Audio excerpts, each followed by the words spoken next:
Good evening and welcome to Rock Hill.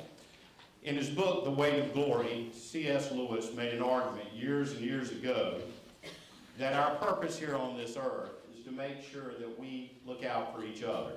He said that the holiest things that we'll see in our lifetimes, other than the sacraments themselves, are our fellow man. People that we know over time will become something wonderfully great or something horribly wrong. And it is our duty while we are on this earth to make sure we do our part to help others find their way to be something wonderfully great. Look at us, a community that has come together, because of a number one question. A group here in our community that whose number one question they ask when, or urge policymakers to ask when making rules or ordinances is what you're doing something that is good for our children?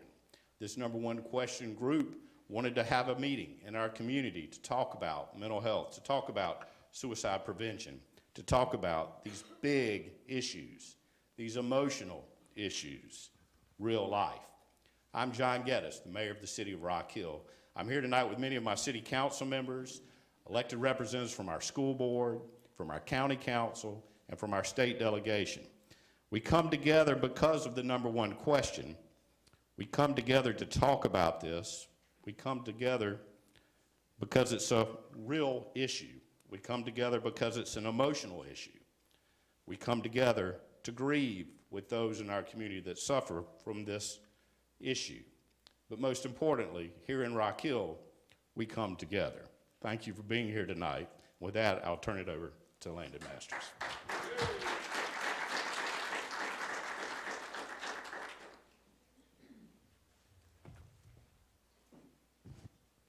Good evening, everyone. My name is Landon Masters, and I'm the Chief Public Information Officer for South Carolina ETV and SC Public Radio.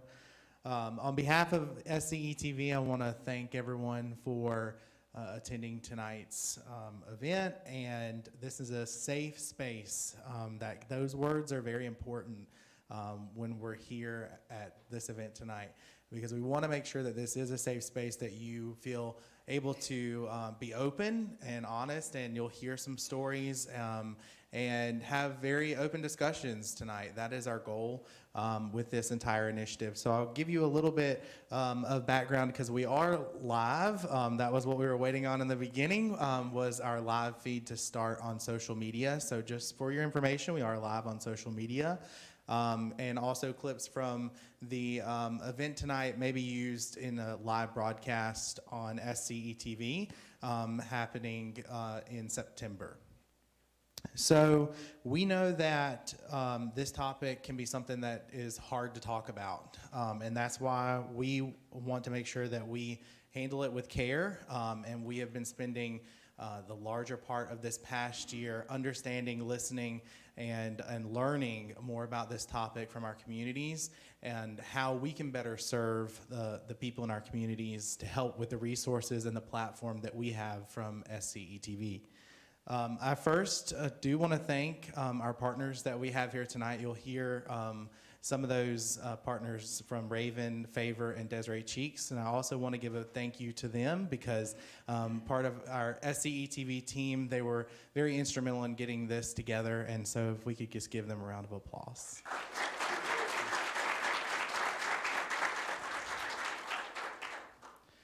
So we were honored to be chosen for a grant for this Safe Space Initiative, which is a multi-platform initiative to bring resources to our communities through listening sessions. We've hosted listening sessions this year. We've hosted workshops with youth. And we've also had one town hall previous to this in Hardeeville. So this is our second town hall for Safe Space. And I'll be honest to say that I don't think it's going to be the last. We enjoy getting to hear from our communities and really inform, like I said, what resources that our communities need. This is all for a Facing Suicide documentary that is coming out to help amplify the message that documentary brings, because it is so important. It is going to be airing on ETV And it has a lot of the themes, the key themes that we'll hit on tonight. We'll be holding a screening of that documentary as well, to have another discussion that'll be, like I mentioned, for that live panel broadcast, really to highlight how we can help our youth. That is a big issue among our youth. You'll hear some statistics about, if you haven't already seen some statistics about suicide in youth as well. That live broadcast, again, is going to be on September 15th at 7 p.m., so it'll be on ETV for our live panel production. So again, I want to thank you all for attending tonight, and I want you to remember that this is a safe space. Thank you.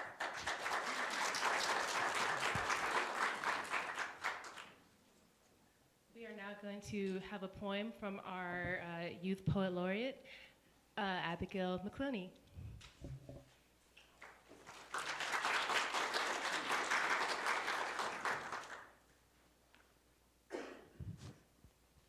Hi, I hope everyone is doing well tonight. I have a poem, and I call it Fields of Vision. The cobalt blue veins engraved in my skin shuttle my brick blood in my story. It courses through my heart to keep my cup runneth over with life. Pumps through my brain to remind me that out of 1,000 people, I have a soul of no other. We share our words, languages, religions, foods, but not our minds. We all think differently, breathe differently, see differently. One can see the world in monotones. One can see pigments. One can't see at all. The world we live in is different, depending on the way we view it. Our stories are different. We are different, and we will be different for as long as our blood can bear.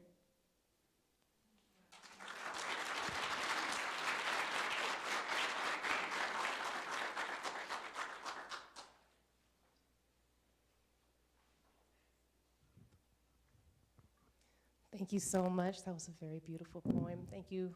We're so glad to have you here.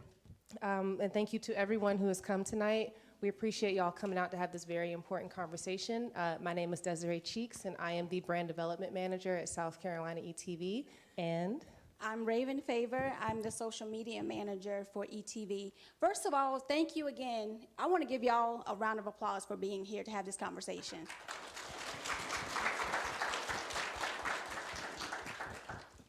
So like I said, thank you so much for being here. We know that suicide can be a daunting topic to have, to even have a conversation. We know that it's stigmatized, it's fearful, and we just want to make sure that as a community partner, as a statewide agency, that we are here to help you to get the resources that are needed if they are needed. We've had a great time getting to know some of the resources here. Shout out to Lisa Brown in the back. I know she's doing that with City of Rock Hill. We also have Serena Brown with the school district. We have NAMI representatives with Katie, NAMI Piedmont, make sure to do that, and then NAMI South Carolina as well. And we have councilmen and mayors. So we just want to thank everyone for being here to have this conversation, to start this conversation in classrooms, in the workplaces, and within our communities. We're trying to meet you where you are. yes, to reiterate, we definitely want to address the state of mental health in South Carolina, especially for our youth community. I feel like when we talk about mental health, you know, we as adults get caught up with what we're doing in our daily lives, but a lot of times the youth get left out of that conversation. They themselves also have a lot to deal with, and we kind of need to show them, model them, teach and talk to them about how to have this discussion, how to look out for your friends, look out for yourself, recognize the signs, and just be able to be comfortable having this very open and very caring conversation, because if you're asking someone about their mental health, you do care. And that's why we just want to thank you again for everybody in this room for caring and coming to have this conversation. So we do have a PSA that we would like to share with y'all. Hi, I'm Tommy Schmalzi. You're faced with decisions every day, and few of them are as important as the ones you make about your body and your mind. When it comes to being mentally healthy, your choices make a big difference in your life and your future. Help prevent suicide and promote positive mental health by joining SCETV Safe Space. SCETV Safe Space is an initiative to help spread the word about actions we can all take to prevent suicide. We're working to change the conversation about suicide and promote actions that heal and give hope. If you or a loved one needs help, you can reach the crisis text line by texting TALK to 741-741 or call the National Suicide Prevention Lifeline at 1-800-273-TALK. You are not alone, and help is always available. This is a safe space.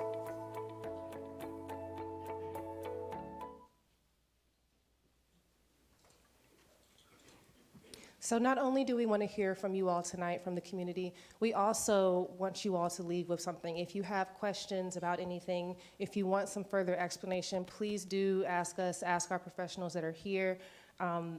We want to make sure that you leave feeling that you are better equipped to have this conversation, and you're feeling more comfortable to approach people and your loved ones and your peers about suicide, about mental health. So without further ado, any other words? And this is a safe space. A safe space. A safe space, true and indeed. Next person to come up will be Madeline.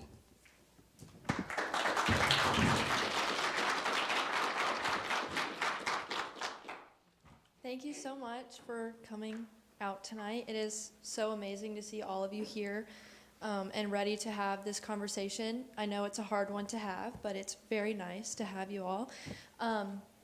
First, I just want to give a real-life example of what it's like to live with a mental illness.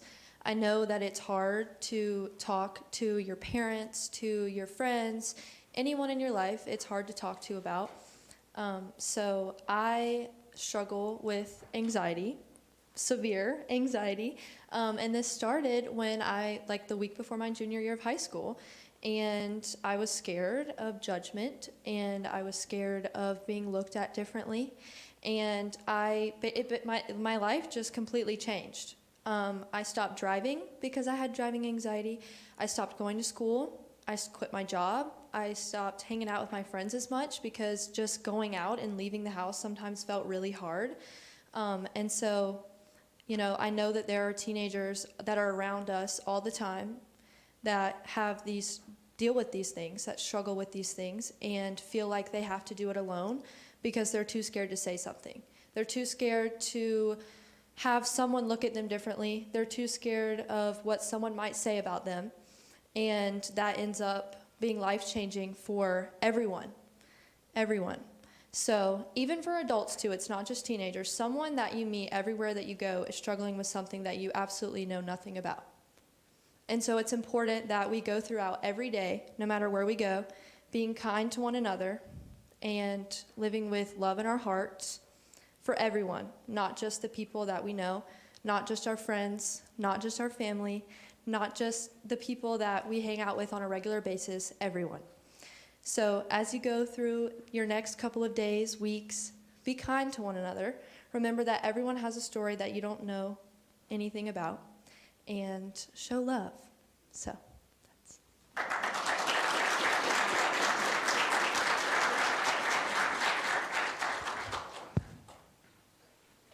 And now we will have some words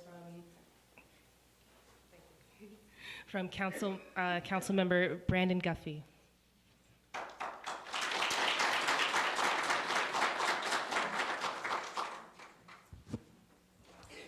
I'm going to sit. This is going to be really tough for me.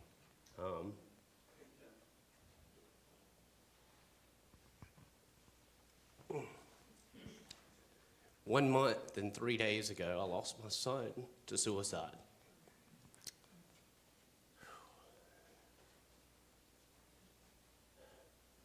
Whenever Perry called me and asked me would I be willing to speak, my first response is absolutely, because if there's anything that I can do to help anyone in the community at all, any parents, students, I want to be able to help.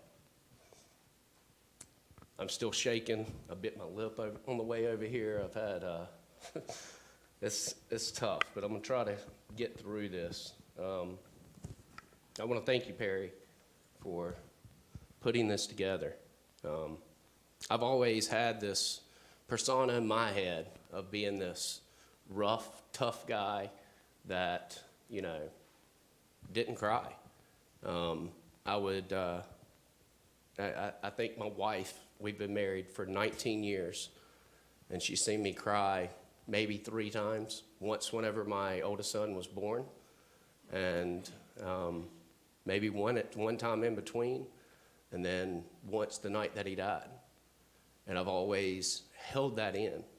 And it's fearful to me that I'm raising other boys to feel the same way, that they've got to be this tough guy. And what I've come to realize is being tough is about addressing your feelings and sharing them, and then being able to stand up and say, you know what, I'm proud of that. I was unprepared, to say the least, when coming here. Whenever I spoke to Perry, everything the past month has been a fog. So I didn't have anything written down. Matter of fact, I had it listed as tomorrow night instead of tonight, and if it wasn't for a text, I wouldn't have even been here. But you know, I don't necessarily have to prepare, because this story is really the story of my son, Gavin, and it's something that I don't want anyone to forget.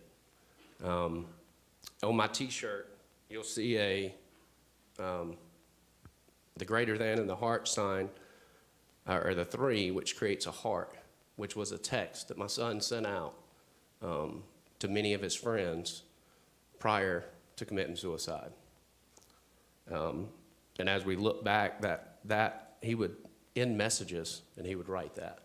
One of his teachers even showed a sticky note where she walked into her class at the beginning of school, and he had written that on a sticky note and stuck it on her wall and just signed it Goop, which is his nickname.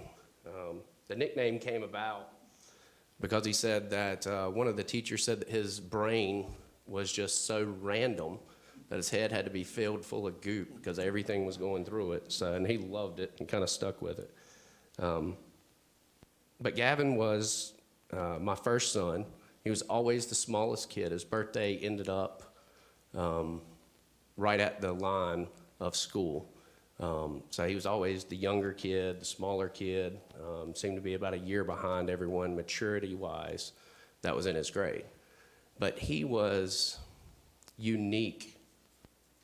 He never really cared what anyone thought. He would wear, whenever someone would say that he would geek out on something, he wore that as a badge of honor. And he finally was becoming the man that I thought, where he was comfortable with himself. And you know, he did face bullying, which is a big problem. Me being the guy that I was, you know, I was always taught, and I would say our entire generation, I would say if you're parents now, you don't know how to deal with bullying for kids. They're not facing the same problems that we faced. Whenever we were bullied, you could stand up to the bully. You had friends that would back you up. Nowadays, if you make a mistake, if you are walking in class and have an accident, it's no longer your word versus another person's word in school. It's almost like they pick up the megaphone and they shout it, not only to your school, but they shout it to every school. And then you're forever labeled as that. So the anxiety that you face, I mean, I completely understand it. And us as parents, it's bad to say, but I feel like the younger generation is kind of guinea pigs because we don't have the solutions. We've got to find those solutions and advise them on how to be able to handle that type of bullying. You know, it's one thing in middle school, elementary school, getting bullied. It's not quite the same, but once things start happening in high school, it's constant. And you can only, I don't care how strong of a person you are, you can only hear things so many times before it starts to get to you. Gavin was never into sports other than him pretending to be involved in football whenever he was young, because I was a big football fan. And you know, I had to have the conversation with him and said, hey, let's do what makes you happy. Don't do what makes me happy. But most of his lifelong friends were teammates. So I do believe sports are extremely important with getting our youth involved, whether it's band, whether it's sports, any type of group activities where you can create these lifelong friendships. And then church groups. Gavin loved Young Life. Matter of fact, a week prior to everything happening, he had just come back from Young Life camp.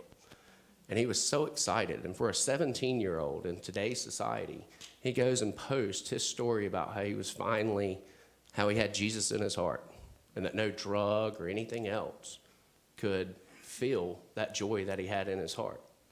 And that was a big step. I never felt like the parent that your teen can't talk to. For the people locally that know me, I'm not one that really hides whenever I screw up. I embrace it. I think that one of our problems in society is that we try to act too perfect. We put on this persona. We use filters online. We do all of these things. And what are we teaching our kids? We're teaching our kids that we've forgotten grace, that we're not perfect. We're going to make mistakes. And we're not teaching our kids how to handle them because we're too busy trying to act perfect for everyone else. I constantly had those conversations with Gavin. I never felt like he couldn't come to me with anything. But some demons are just deeper. And there's still a lot that I can't say because we're still dealing with things. And hopefully soon everything will come to light and be able to help more people. But as teens, I wouldn't say just teens, I would say adults as well, dealing with the anxiety, the inclusiveness. It's very easy to make someone feel as if they're not wanted and not even try to. That's one of the things I've tried to do. I'm going out more, I'm hugging more people, I'm letting people know, like, I love you. I don't have to know you that well. I'm not a psychologist, I'm not a counselor, but I can tell you if my phone ever rings, I'm there for you. I do love this community, and losing a child is not something I would wish upon my worst enemy.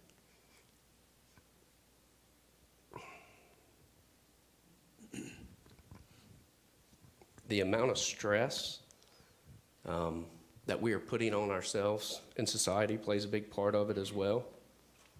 Since Gavin's accident, I've learned of so many people that he actually helped that were suicidal.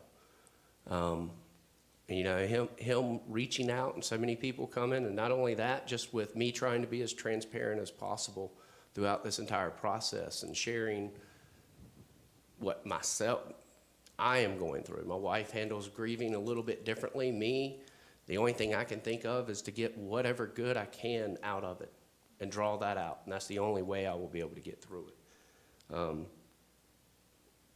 But hearing how many people he helped and the life and the love that he brought to so many people, that's something that I want to make sure that I'm trying to present as well within the community. Whenever it comes to mental health is not just suicide. It's not just teens. It's our adults. It's our veterans. If we look at all of our issues within the community, if we look at homelessness, that goes back to mental health. If we look at drug abuse, it goes back to mental health. Why do people start doing drugs to begin with? Either they're hurting inside, or they don't feel inclusive, or they want to be a part of something. All of that starts and just kind of snowballs. But really what it boils down to is our mental health and why it is so important, not just within the community, but within the country as well.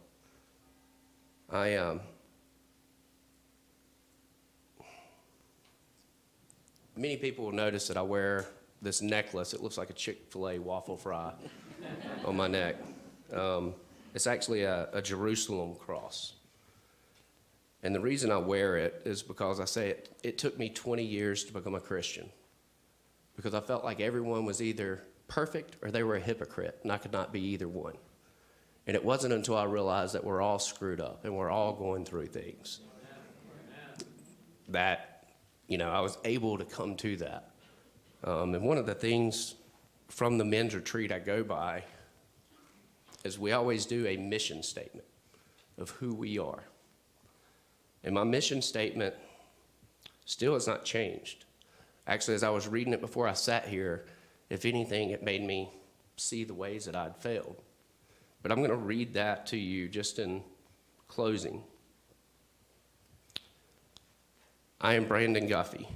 I am a father, a husband, an entrepreneur, and a public servant. I exist to lead my children by example, to become the men I want them to be. I exist to be the husband my wife deserves me to be. I exist to serve my community and fight to make it a better place. I accomplish this by spending time improving myself spiritually with the teachings and accountability, by spending true time with my wife and kids, and by finally tuning focus as a public servant. That statement is something that I wake up to every single morning. I get a little bit of peace, and I sit back, and it helps keep me on track and keep me in line. And it's hard to feel like, as a father, for any of you teens that might be struggling, and I don't see many teens out here, I can tell you that suicide is never the answer. There is no problem that cannot be overcome. I would say a teen or an adult, but especially with the teens, I try to explain that as a parent, if you're failing a class, I might get very angry, and you think, oh no, well, I messed up. So if I messed up really big, my parents, I can't go to my parents. They're not going to take that well, and they want to hide it. But I can tell you, as a parent, the larger the screw up, the more grace that you will receive from your parents. It's the small things that we're trying to make you better people and teaching you that responsibility that we get the most upset about. But never let that anxiety of speaking with your parents whenever there's an issue hold you back from going in and having those conversations. And I don't know that we can request our teens to have those conversations if we are adults are still trying to be these tough guys and we're not having these hard conversations to begin with. One of the best things that come through all of this was a simple statement that was brought on by the girls that did the t-shirts, and it was, tomorrow needs you. And it's one of the most powerful statements and simplistic in words, but it has such a powerful message. So for anyone that's having any questions, just remember that tomorrow needs you. The texting, which the text-to-talk 741-741, it's just a great way to open up the messaging. But thank you all.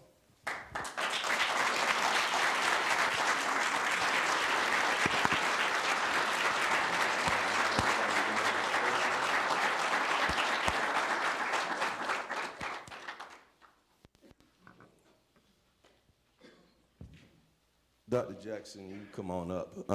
Let me say this while I'm getting my book. I know I'm not supposed to be walking over here, but I'm a little hard-headed. I actually met Brandon many, many years ago, and I forgot that I met him. We were playing golf a couple of months ago, and we were on the cart, and Brandon said, Coach, for you all don't know, I've been coaching youth football for about 35 years, and Brandon said, Coach, I played against you and I beat you. And I said, Brandon, you didn't beat me. I'm gonna tell you that right now. I can count on one hand teams that have beaten me. And I said, who'd you play for? He said, I played for York Road. I said, Brandon, there was one time York Road beat us and the kid had a gold helmet and we couldn't stop him. He said, Coach, that was me. And so proud of him, what he's become and what he's doing, and him and his family. He's a great family man. So love you, brother. And I'm going to turn this over to Dr. Jackson for a second before I come back. Good evening. I'm Dr. Joanna Jackson, but most students call me Dr. J. Don't expect amazing basketball skills, please. I'm an assistant professor of healthcare management here in Rock Hill at Winthrop University, but I'm also a registered nurse. I've worked for about 15 years in inpatient mental health services and outpatient substance use services as well. Before that, or to talk about why this is important to me, as an educator of young adults, which is a critical time in all of our lives, but definitely a critical time where we see mental illness pop up. You know, there's not a semester. Usually before COVID, there's, you know, a student might be in my office a couple of times a semester. Since COVID, there's not a week that goes by that there isn't a student in my office struggling. You know, we've seen a 100% increase in anxiety and depression, and we feel it on campus. So it's really important to me to be there for students. But before that, and why I've worked the majority of my life in mental health advocacy, is because I lost a grandfather to suicide when I was a teenager. And, you know, as a teenager, I thought I knew everything and understood everything, right? Very common, but I knew I didn't understand that. So I've dedicated my life to mental health advocacy, support, research, and helping students and training the next healthcare professionals to lead with empathy. So I'm happy to be here. I'm thankful that Councilman Sutton asked me to participate in this, and I'm happy to help make this a safe space. Thank you. I want to introduce a couple of people or acknowledge a couple of people before we go on. Number one is the number one question ambassadors. If you'll just raise your hand, I want to acknowledge them for all that they do. They do a great job.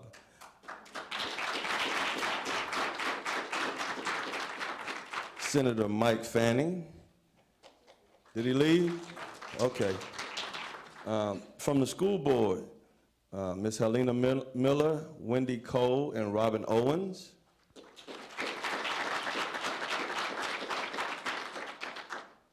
Of course, Councilman Brandon Guffey from York County. Do we have any more York County councilmen here? And then my brothers and sisters, Mayor John Geddes, Derek Lindsay, and Kathy Pender, your city councilman.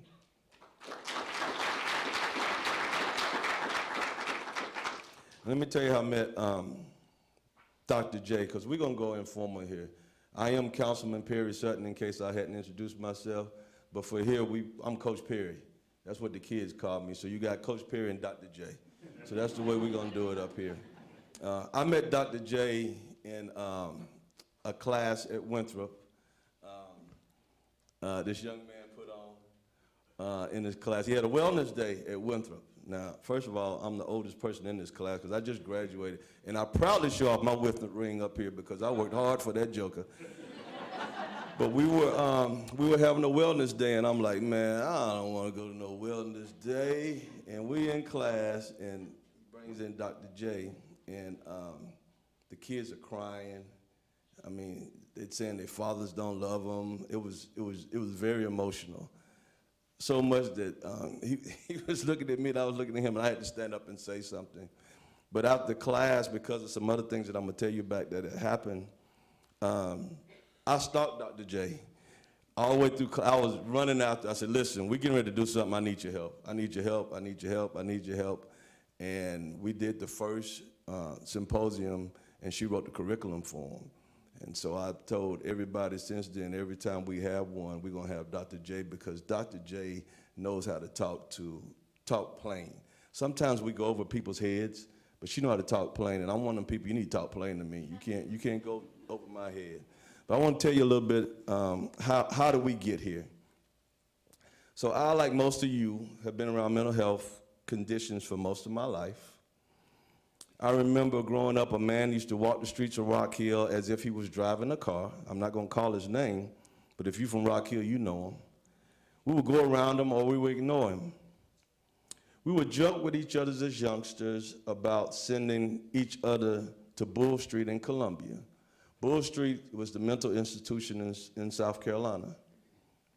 In my family, it was a reality. I had 3 aunts that resided there frequently.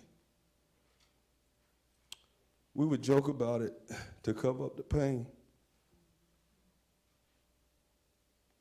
The summer of 1978, I was 14 years old. We were transitioning from Rocket High to Rocket High from Sullivan Middle School. And this young man named William Walker was the best football player, best wrestler, and he was a track star. William had the best grades. He was the most popular. He had all the girls. There were 5 of us that would move up to the varsity football team. Win was predicted to be a starter. Win was my friend. Win Walker died by suicide that summer, 14 years old.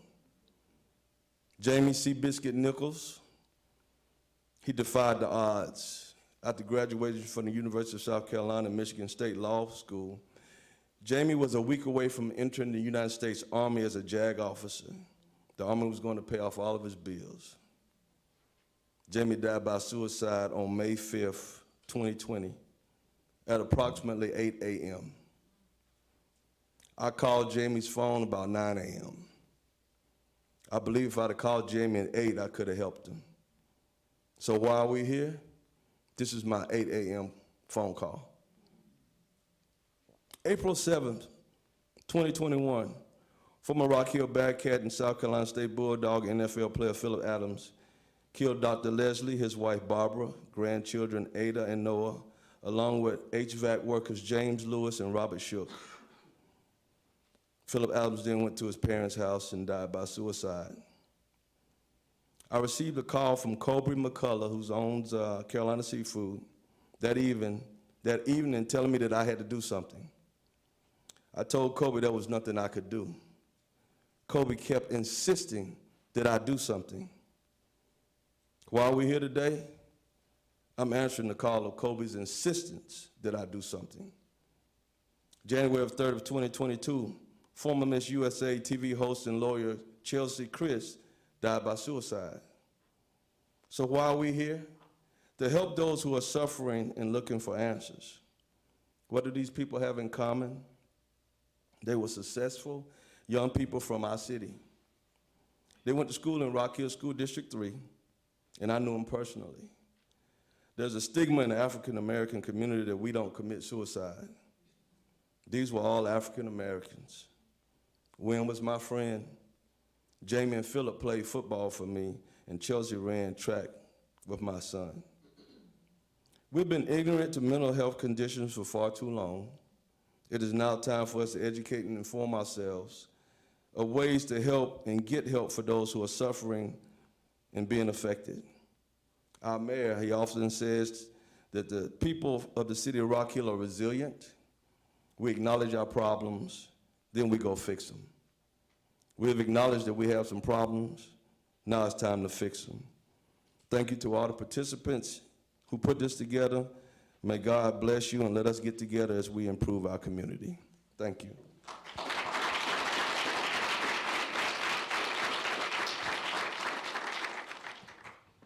So we're gonna, I'm doing this right now.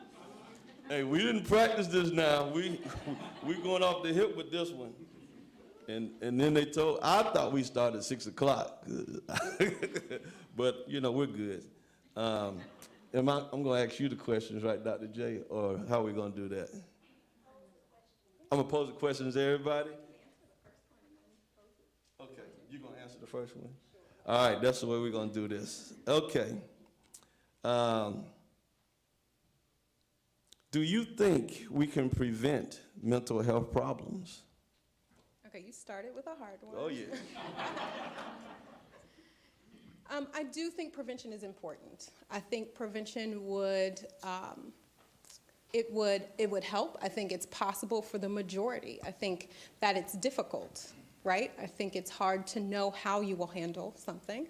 It's hard to know how when something traumatic would happen and what you will do.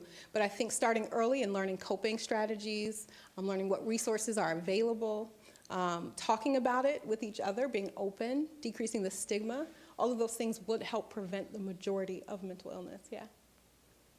Maybe. Yes. What about the audience? Hey, anybody in the audience? We got one back there. Somebody gonna take, I'm the microphone walker. What we doing? I can put, oh, there you go. Because I can put Councilman Lindsay to work now. I kind of believe that good mental health is not really the default. It's, you know, almost at some point in time, everybody is going to struggle. And I think that it has to be addressed intentionally. Ideally, it starts in utero, trauma and things that are unhealthy that happen during a pregnancy can affect, the development of a baby. Also, there's something in the obstetrics now called the fourth trimester. And the most important thing you can do for a baby is to make sure that mom is healthy. Women with untreated postpartum depression have higher, the children have a higher incidence of being violent, in third grade. I've heard at least one study that way, that goes that way. In addition, there are so many different comorbidities that are adversely affected by depression and anxiety. We are born with anxiety. It is instinctual. It comes to us from our caveman ancestors, because to learn how to function in the world where we are able to kill a woolly mammoth, get together and kill a woolly mammoth and store its meat, we had to not kill each other. So to become a society, we had to develop things called anxiety, shame, guilt. That helps us to be a functioning society. Those things are also triggered when we're children, when we run out in front of a car and our mom spanks us. We don't realize that mom loves us and she doesn't want us to get hit by a car. We just realized that I asserted myself and now my mom's mad at me. So anxiety, is an instinctual thing. Shame and guilt are instinctual, and they're triggered in early childhood by things that happen to us, and they're triggered later on in life by just the things we experience. And an important thing that I have found, there's actually a study that came out in my professional journal that the Calm app actually was helpful during the pandemic, helping people cope with anxiety, just mindfulness and stopping and observing your thoughts. Basically, preventive mental health is basically, doing things that keep the rest of you healthy, exercising, getting enough sleep, not taking in too many substances, that type of thing. But I've talked too long, so I just wanted to put my 2 cents worth in. Thank you. Thank you so much.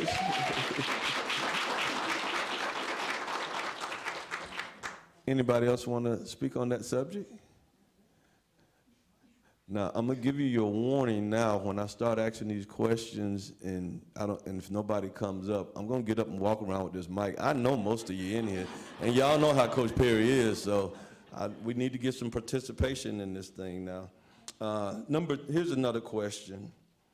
What factors do you believe? Oh no, we're not gonna do that. Here we go. What signs and symptoms do you know to look out for dealing with mental health? You want to go first, Dr. J? I think it's different for everyone, right? I think one of the biggest things is just feeling different, right? Feeling that maybe you're not handling something the same, how you're acting, how you're reacting is different. And then, of course, feeling like it's out of control, right? Feeling like it goes beyond what maybe feels normal for you, which is different for all of us. And so when you're looking out for maybe a friend or family member, noticing that they're acting, behaving differently, those same things, reacting differently, sleeping more, eating more or less, right? All of those changes, it all depends on the individual, but when it becomes extreme or you become worried, I think that's the biggest thing, trusting your gut. If you just feel like something is off, then it's a good idea to ask and to check in. Looks like we have participation. Come on, Mr. Nazir. Oh, come on up here. You got the mic. Jonathan Nazir. You brought up some great points. Now, I'm the father of a 14-year-old African-American boy who sleeps a lot, spends a lot of time in his room playing video games, talks very little sometimes. How do we differentiate between what, quite honestly, right now seems like normal behavior versus him going inward and us not knowing? So as a parent, how do we know the difference? And then how do you start the conversation that it's not uncomfortable? I think it's a great question, right? Sometimes you won't know, and I think the best policy is to find a way to ask, right? It might make them, especially at 14, uncomfortable and want dad or mom or someone asking, you know, are you okay? But it's good, and the more you ask, the more often, eventually, they tend to open up. You know, having other family members ask, say, hey, I'm worried about him or her. Maybe you just check in with them.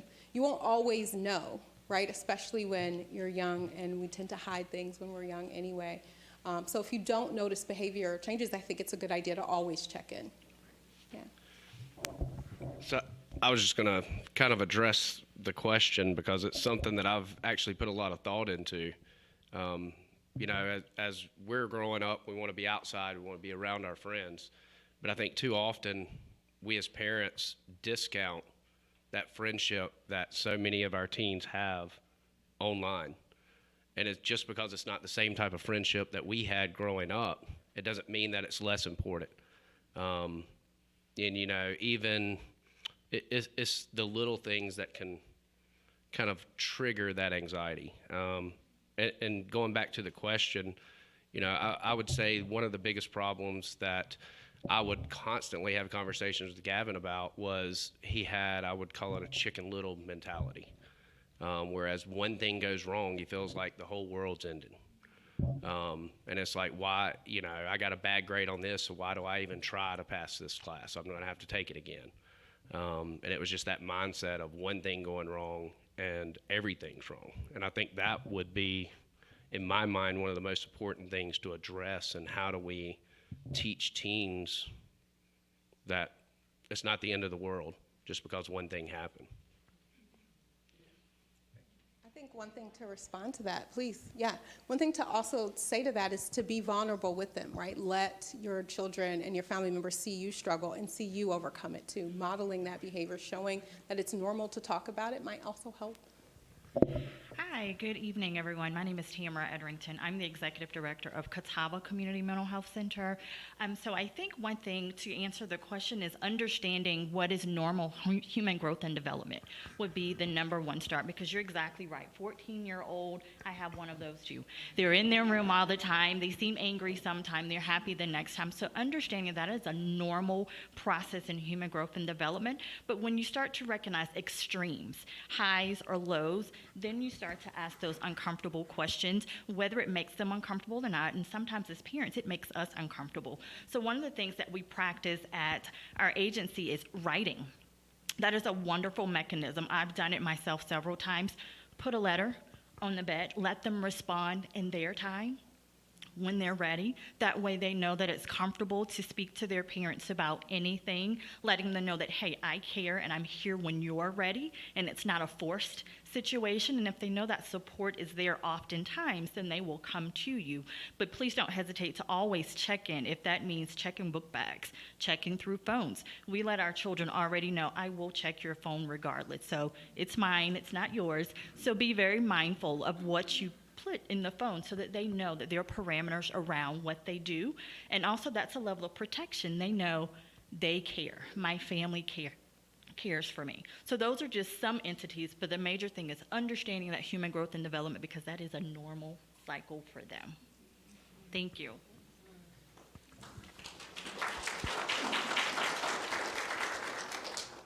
You want to speak on that subject too, ma'am? Yes and no. Okay, it's on you. I don't know. I have a question. Okay. Okay. Hi, I'm Natasha. I have a nonprofit organization here in Rock Hill called Empower Then Conquer. And my question is, as a community leader and a person that deals with the homeless community and children that are being bullied, when you're out here in these streets and situations happen, or if you find out something in regards to someone, how do you step up as a community leader to provide them the help if I don't have any pamphlets, if I don't have any cards to give to anyone? You don't necessarily want to keep calling the police in regards to someone that's dealing with mental illness or, or have situations going on. How can we be better trained to help those when we see those signs, when we see that they have something going on and you're trying to figure out how to engage and to help? Because unfortunately, this is my first time actually knowing that all these resources are available in regards to mental illness here in Rock Hill and suicide. I had a situation on Sunday, and I felt so bad calling the police when, not this Sunday, but last Sunday when I was helping a homeless person. I absolutely felt horrible because then the situation grew and it didn't have to. So as a community leader, what can be provided to us when we're in situations like that to give someone some help? So I'll answer this now. Let me go ahead and hit this disclaimer. I am not a mental health specialist. I have not been trained in that. But I have been coaching young boys for 35 years, so I've been through that. And I'll give you a situation. Myself and Councilman Lindsay, about a month ago, we were down in College Down trying to make sure we get some work done. And I got a call back to my house saying, you need to get here quick. I said, Derek, I got to go. Derek followed me home. And it was one of my former players, and he was having a mental episode. My wife didn't go outside. She saw it on the cameras, so she called the police. So when I got there and you got out the car and went up there, and I talk to my kids like they're my kids. If you play for me, you're my kid.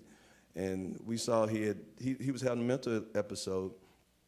Let me say this, when the police come, we have very good police. Sometimes we get this stigma that police, if you call the police, they're gonna do something wrong. No, these police did their job, and they took care of this young man. But Councilman Lindsay said that kid, that young man knew where the safe place was at. And as long as he could get to my porch, he knew that he would be safe. So we, as leaders, have got to carry ourselves. I have this thing I say, the old rat cut the hole. For you all who don't know what that means, young rats can't get through a hole. They don't have, the teeth are not strong enough. Old rats cut the hole, meaning we have got to be better leaders and we've got to be better examples. And I'm gonna hit this, and some of y'all might get mad at me, but you get on Facebook and you say things that you shouldn't be saying. Kids are watching you. Everybody in here has a child that watches them. And if you get on there and you say this stuff and you think, oh, I got that person, well, you just got a kid that maybe thinks that's right and they can do it too. Or if we say it out here in these streets. We've got to be better. If you don't get anything else from this, remember this. The old rat cut the hole, and you are the old rat now. Make sure that you cut a good hole. All right? Dr. J, go ahead and take that. Oh, I can't follow that. I don't have any sayings like that. Come on up here and sit down, because you supposed to come eat lunch with me one day a couple weeks ago anyway, so where the other microphone at? Oh, no, I don't. I was not prepared to be up here, so I do apologize.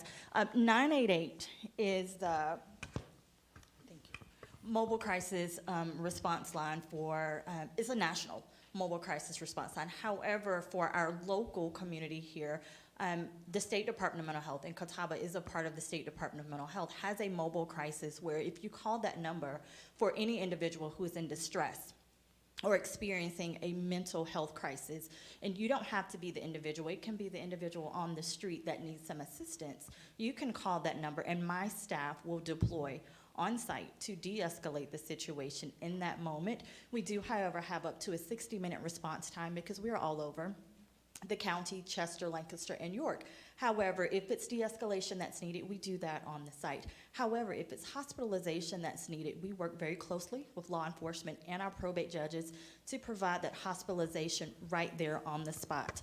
We had an incident not too long ago where I was at another health fair providing that information to a family in need. That night they called the number. That same night, their son was hospitalized.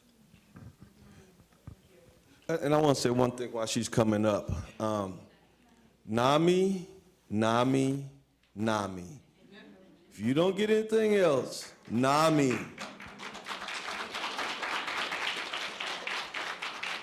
A year and a half ago, if you'd have said NAMI to me, I would be like, what in the world is a NAMI? I have no clue. But when we had our first mental health symposium, and I'm gonna tell you, we had no support. We didn't. This was a fight. I'm so thankful what we have here, but it was a fight. But the person who I became close with Dr. J after that. But my buddy is Judy from NAMI. And I'm telling you, I had people calling me after, because this thing went nationwide. And I had this lady from Charleston called me, and her son and my youngest son were about the same age. And he played football, my son played football. But her son that day had hit the father. He was about 30, I think they were 30 years old then. He had hit the father, and she didn't know what to do. So she called me, and I'm not a professional. I said, listen, this lady named Judy gave me her phone number. Call Judy. Gave her the number. She called me back about 15 minutes later and said, this thing went to a recording, and it didn't help me, so I'm mad now. I'm like, this lady Judy didn't gave me this phone number, it doesn't work. So I called Judy, and I said, Judy, you said you was gonna help me, and we got problems. And Judy said, Coach, did she call the right number? I said, I don't know. She said, well, you go check? I said, I'll check. I called the lady back. She dialed the wrong number. She got Judy. The lady was in Charleston. Judy got her hooked up with the right people in Charleston. That lady still calls me about once a month, and she cries because she had help. If you, and we're gonna ask this question, but if your child is an adult in South Carolina, it is very difficult to get help. Matter of fact, you can't get help from you. You have to go through, you have to find somebody to know what they're doing. And Judy up here in Rock Hill took care of that lady, and we had a couple of more just that. Now, I'm not gonna give you all Judy mine, but y'all can get you one of them NAMI workers, and I'm telling you, when you, like you was talking about, Natasha, if you get in those crises, you call you a NAMI worker, they will help you. They will help take care of you. Judy, raise your hand. Y'all can look at Judy, but Judy is mine.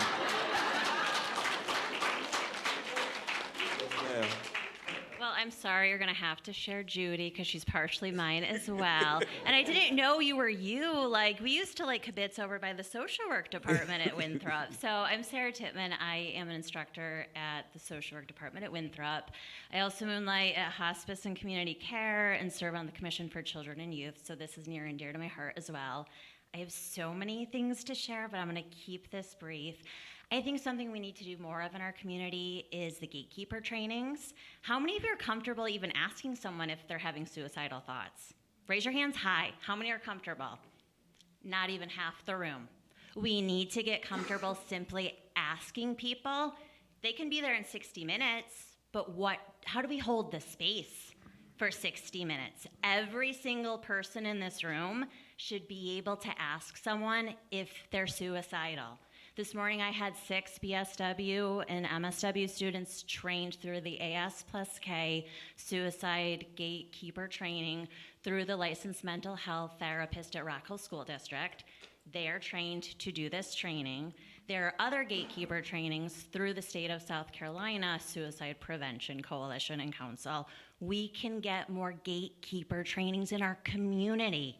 This brings more of us as gatekeepers, which all of these services are great, but I keep hearing over and over again, we need more services. Those are not immediate, but we have all of these people, we have all of this care, we have all of this love, we have all of this passion. Let's dig in now.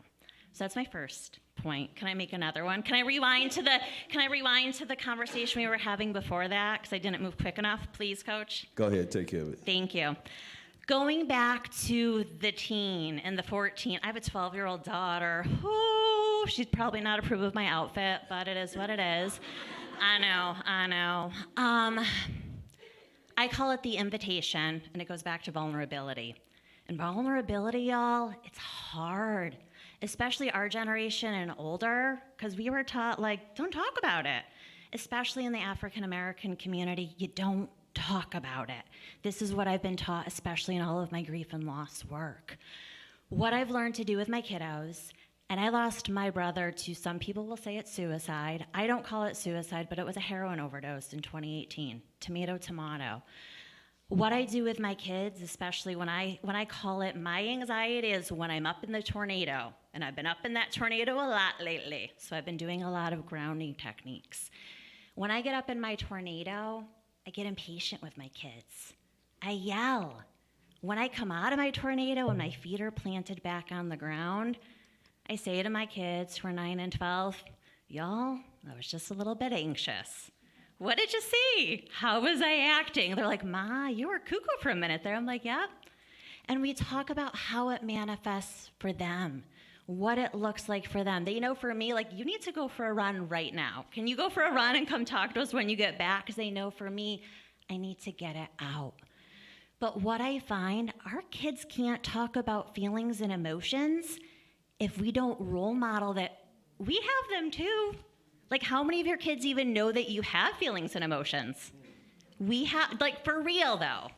We teach them everything else in life. We don't do a good job teaching about feelings and emotions. We have to start there. Today I was feeling, I'm gonna get home, and I've been at work since early this morning, and my kiddos are great. They're gonna say, how was your day? And I'm gonna say, I was wound up a lot today, but these are the things I did to unwind. How was yours? It's that invitation. And especially with a 14-year-old, you can't sit down and say, how was your day? Like, what? No. Like, most of them aren't gonna answer you. But if you say, this is how my day went today, how was yours? And we have to remember with mental health right now, mental wellness, I prefer mental wellness because we all strive for mental wellness. And I prefer to look at suicide as not an issue, but an opportunity. This is an opportunity for our community. Let's try to make this a strengths-based conversation. And I lost my train of thought. I'm sorry, y'all. But grief and loss is everywhere right now, and we need to lean in. We need to validate that we're all struggling with grief and loss right now, and it's a common denominator.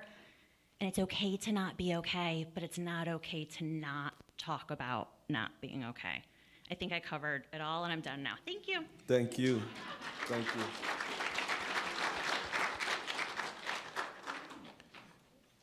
I'm Sandy McCoy. I'd like to say that we're talking about the invitation and that we want our youth, our teens to talk.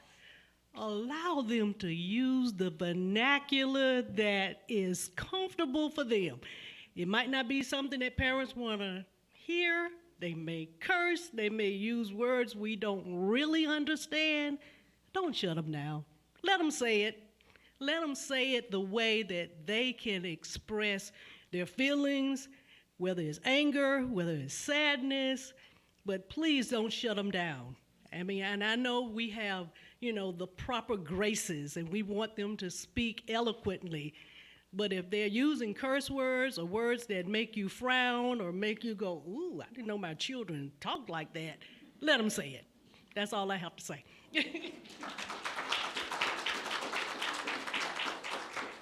My name's Anna, and my son was good friends with Gavin. So I just wanted to let you know that one really good thing that has come out of Gavin's life is the conversations that we've been able to have with my son. And what I was going to say is that, Madeline, I saw your T-shirt, and it says, it's a bad day, it's not a bad life. And we've had a lot of that conversation because with teenagers, mine's 15, and everything seems huge.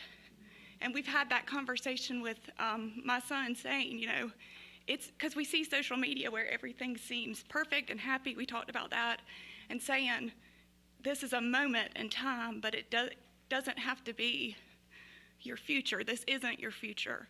And so that conversation we never would have had not God been through what he's been through with Gavin's life. And so having those conversations, but also talking about it's okay to be sad.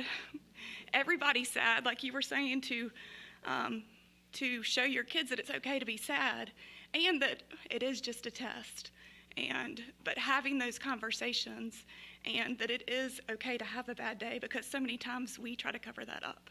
So I just wanted to let Brandon know that it is definitely open that conversation in our house, and I would encourage it. It's not easy, it's not fun, but it's definitely something that has come out of that. So thank you for that.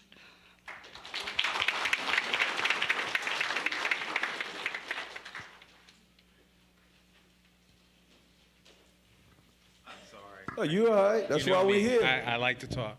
Dr. Jackson, I do have a question. Can you talk a little bit about the correlation between poverty and mental health, More specifically, I work in food accessibility. I know that when you're hungry, it's hard to think straight, to do anything straight. Mental health plays a major role into that. But just the correlation, especially when we're talking about lower wealth communities, just how that works and what can we do as a community to help fight against that. I think this is a really important topic, right? We talk a lot about social determinants of health in general and all the things that sort of get in the way for us being healthy, physically healthy or mentally healthy. I'll also tell you that I've not always been Dr. Jackson, right? I've not always been Dr. J. I was a single mom. I understand the day-to-day. When you're working a lot and you're struggling and you're just trying to get by, your mental health isn't always a priority. It's usually an afterthought, if one at all.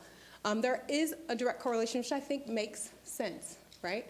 If you live in a world where you are struggling, if you're worrying about how you're going to feed your family or yourself or how you're going to pay your bills, all of that worry builds up, right? That toxic stress is how we think of it. And you're just going through the world with this heaviness, and it builds up. And so it makes perfect sense for you to have increased anxiety, increased depression, and sometimes you don't even notice it, right? Sometimes you don't notice because you have so many other things to worry about.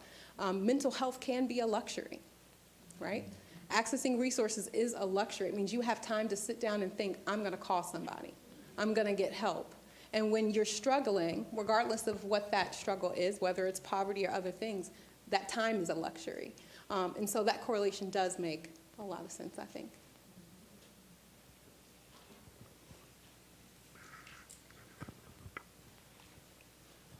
My name is Thomas Michael. I'm a trustee at Flint Hill Baptist Church. I'm here to address stormwater runoff. Stormwater runoff is destroying two properties that the church owns, and everybody in Rock Hill pays stormwater runoff. I need to know, what do we have? I talked to Mr. Sutton earlier, and he said they had a project going on. They had a project been going on for 20 years, and nothing happened.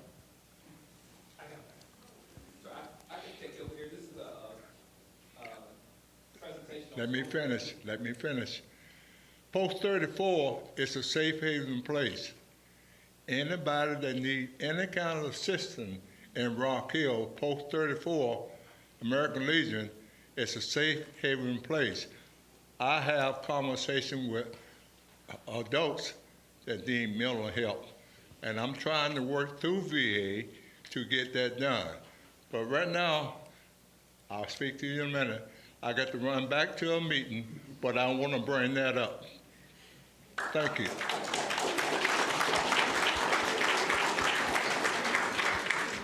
Thank you, Mr. Michael. For you all who don't know, Mr. Michael used to be a police officer in the city of Rock Hill, and he was one of my father's best friends when I was growing up. So, yeah. So, you know, when you grow up in the community, you learn how to adjust. I think I did a good job. I will ask a question before you come, because this is one that I think we need to hit. What age do you think the mental health conversation should begin? Birth.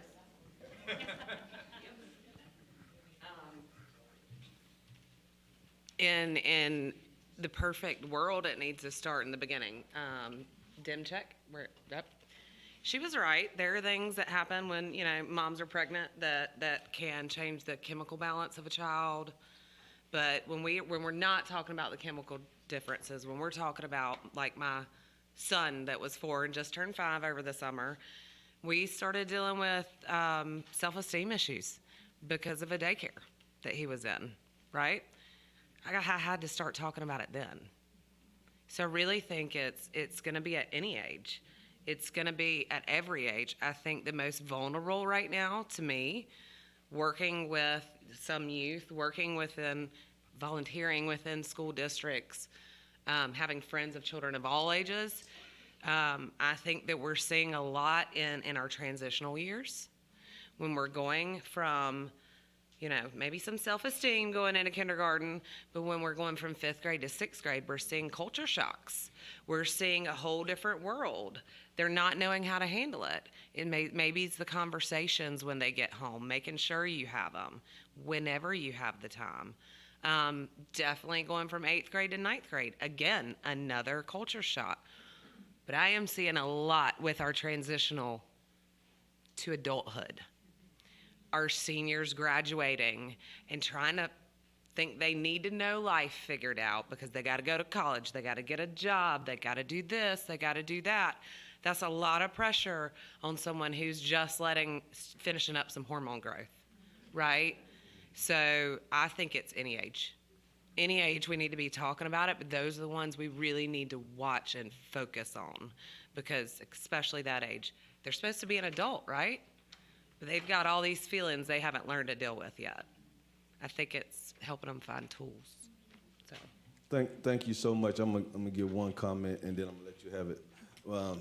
I coach, my kids are 7 to 13, and we've had a couple of kids, there were special needs kids that were playing for us and they were tearing up the classrooms in school. The teachers started FaceTiming me because they would see me and they would calm down. I thought I was doing good. I'm bragging. I'm like, shoot, they act up, they just see my face. And I talked to a friend of mine that works with special needs kids out of Charleston, and she said, Perry, you messing that child up. And I'm listening, and I'm like, you don't know what you're talking about. I'm taking care of this. She said, no, you're not. She said, what are you gonna do when you get in 11th and 12th grade? They still gonna call you? What are you gonna do when you graduate? They still gonna call you? She said, there are mechanisms to take care of that, and what you're doing is you're messing up. And I say this to say, make sure that we get with the right professionals to do the right things. Don't self-diagnose like I was doing. Let's make sure we're doing the right thing. And then let me get this other PSA while we're here. If you want to come up for any other thing besides mental health, I'm gonna ask you to leave. I was nice the first time. I won't be nice the next time. We're here for a mental health symposium. All right? Thank you so much. Just to address the previous question about when do we start talking about mental illness, I think when we start talking to our children about emotions, when we are little, we are starting to teach them about happy and excited and proud. And as parents and as educators, we mainly highlight those positive emotions, is what I call them. We very seldom place emphasis on shame and anger and embarrassment. So if we start teaching those emotions and helping them to understand that those are okay emotions and how to process those as we're growing, then they have a healthy sense of it's okay to be shame, it's okay to be embarrassed. This is how I work through those emotions. Then when we are facing those transitional ages and when we are faced with, oh, I'm different because I'm shorter or I'm super tall, you already know how to address those and process those because you've been taught those along the way. We do a thing called preventative treatment, and we start as early as 2 with our Head Start programs, where we go into those classrooms and we identify those symptoms and those signs, and we work with those parents and those teachers to let them know it's okay for them to feel the way that they feel. Now let's teach them how to process what they feel. So at the beginning, when we're learning emotions, that's the time. Yes, ma'am. Hi, my name's Maria. This is very dear and near to my heart. I had a brother commit suicide when I was a teenager myself. The first time I actually tried, I was only 8 years old. My daughter, I've had to have hospitalized twice. And I have an adopted son that has fetal alcohol spectrum disorder. It's FASD. And that is part of mental health. It's a huge part of mental health that I think that is getting overlooked continuously by the community, by teachers, by counselors. FASD is brain damage, and our kids need help. I came here because I have been struggling since my child was 2, and he's 10 now. I had to have him first admitted in Charlotte when he was 4 years old because he tried to run in front of a bus. He threatened the principal that he was going to kill her and then threatened me. Charlotte kept him for a couple weeks and then sent him home. A couple weeks later, he was going to another facility. I was with Catawba Mental Health for years, begging and begging for help from my son. And there would go a month and a half and the counselor wouldn't even see him. I was told to put him in residential care, and I put him in residential care. He was sexually abused there. He's not the only child here in this community suffering. But when the child suffers, so does the family. Less than a week ago,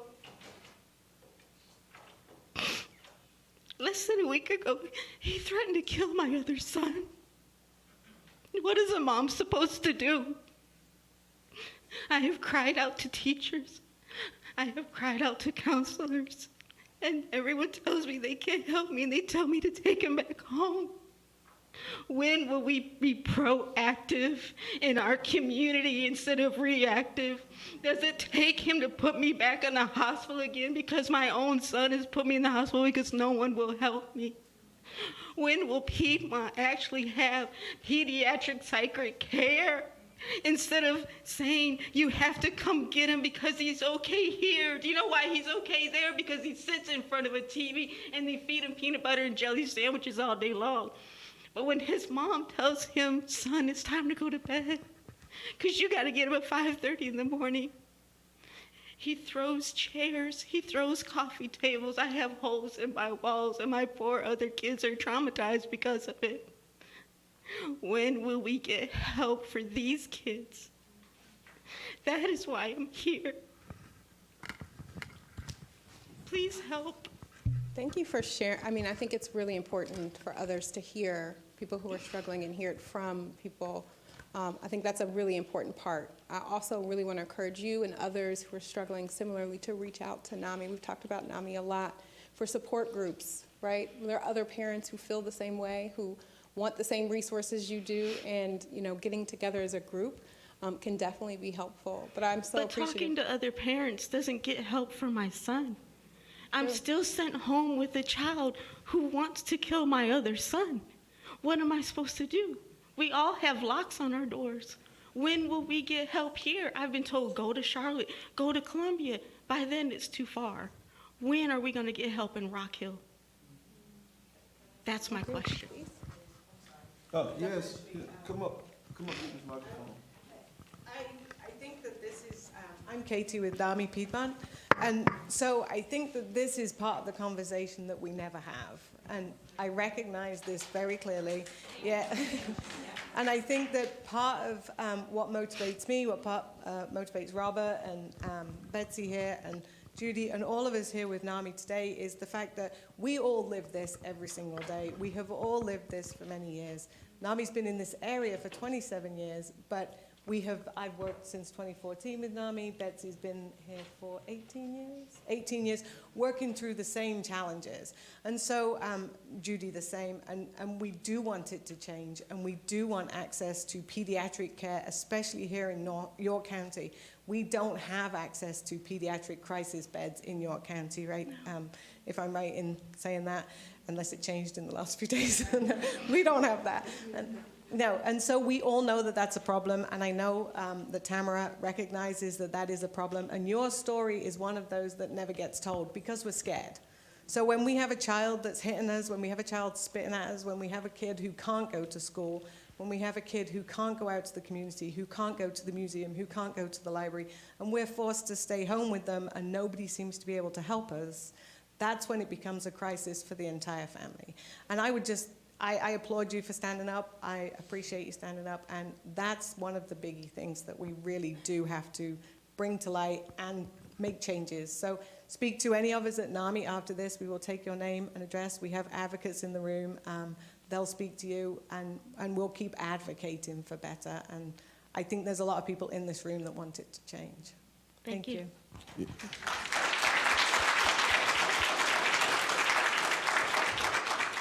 Miss, it won't change until somebody comes up like you and brave enough to give us the information. So thank you. Maria, I will also advocating to our state officials for more funding is essential. Currently, as the State Department of Mental Health, we are advocating for funding to have a state crisis stabilization unit placed in York County. It is under construction in Columbia, which is the closest to us, but we are fighting for a crisis stabilization unit here in York County. That is not an immediate fix, but it is something that we're certainly advocating for individuals like your family and your son so that he can get care here. It's a burden sometimes to have to drive to Charleston or Columbia or Greenville or Travelers Rest, where our other hospitals are located, to spend an hour with your relative. So having it close by is certainly something that we're hoping that we can have sooner rather than later. Hey, one other thing, and I learned this from, I was telling about the lady in Charleston, was that she went through counseling herself, because we can be trying to help somebody so much, and you've got the caregiver has to be taken care of. And if the caregiver is not taken care of, then the person that needs the care, you can't give them that level of care. And that's for all of us. We need to find something. Me, I coach football. I get to holler at kids in a good way. I get to yell. I get all that stuff out of me. I have fun out there on the football field. You have to find something, whether if it's riding a bicycle or if it's playing pogo stick or something, but you got to find something for you to get a release from all of us. So God bless you, and make sure you get me your information also. Yes, ma'am. So my name's Jennifer Foley. I have two teenagers. I have a 14 and a 16-year-old. They were also friends with Gavin. I also lost my husband 3 months ago to suicide, which brought me to, I did not know these resources existed, or I would have sent them there. But one of the things is to get them to focus on how do they interact with their peers, what language do they use. As a parent myself, I would try to parent rowdy teenagers, right? I'm going to take your phone away. Well, that will trigger a teenager like no other. Then I'm met with, you make me want to kill myself. Well, you can imagine, I just lost my husband to suicide, and my own teenagers, that was their stepfather, but my own teenagers saying this. Their friends are saying it. It's in text messages. That is not okay at all under any circumstance. And to teach them how to have empathy, how do they help their friends? This went on. Then, Gavin was shortly after, all which is in a cycle, and I'm trying to teach my children, how do they help their friends? What language do they use while being in a safe, supportive environment? I don't know if we need to get into the schools more. I don't know if parents, because I don't even know myself. It's something that I'm learning every day, right, how to engage with these teenagers. But it's extremely important.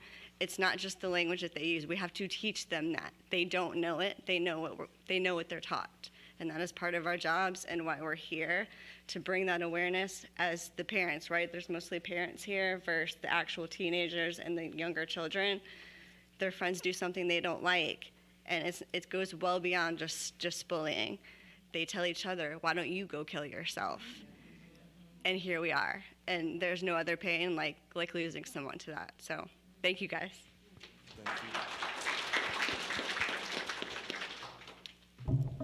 I was just going to address the question, whatever you said about what age do you start addressing mental health.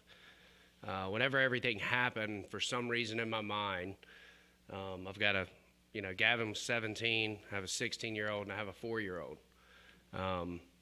And my 4-year-old, for some reason, I thought that I could get through the funeral and burial, and then I could sit down and have that hard conversation with him. And you don't realize how much the kids are picking up on things. I'm looking at everyone at the house, and I'm thinking that he's just thinking, oh, this is great. I've got tons of friends around. He's just playing all the time. But whenever he's alone, it's those conversations. And he actually, as weird as it may sound, the 4-year-old even helps me because he's not good at his words. But the way he explains it is he just can't get the yucky out. Doesn't know how to explain whether it's sad, whether it's mad, and there's very few things, but that's become a very common conversation. Whenever he feels bad, he doesn't hesitate to tell me, Dad, I'm sad, or I've got a yucky feeling. And, one of the pieces of advice that I got was to change a mood, make a motion. So if you're feeling a certain way, just get up and move, and get up and do something, change your environment. So I try to take that approach with him, but to me, I would have never thought a 4-year-old would go through that. So I don't know that you can ever really start too early with kids.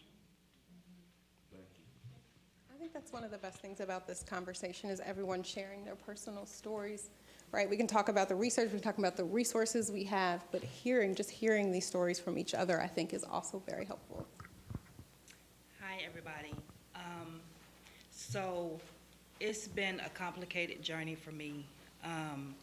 This has maybe about the second or third time that I've stood in front of people that I don't know and verbalized that my son died of suicide January 27th of 21.